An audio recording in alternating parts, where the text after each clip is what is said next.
kabayan, andito na naman po ako. Ngayon magluluto po ako ng tinolang manok para sa aking minamahal na asawa at ang aking respected and beloved father-in-law. He is already 80 years old. So, even though they are Indians, I am a kabayan, gusto nila yung tinola. So, ngayon, magluluto po ako ng tinola at hindi lang po yun para po sa kanilang fibers. Nag-iihaw po ako ng talong.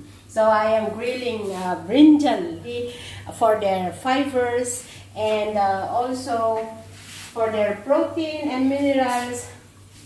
I am right now cooking tinola as their soup because my father-in-law is very old, 80 years old.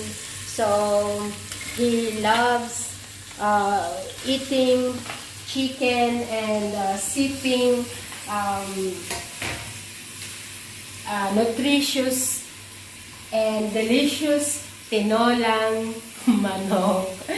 Okay? So, later on, I will show you how he would love it and I'm sure he will relish it because it's his request to cook tinolang manok because he said that he feels energized, he feels stronger if he eats or takes chicken or tinolang manok.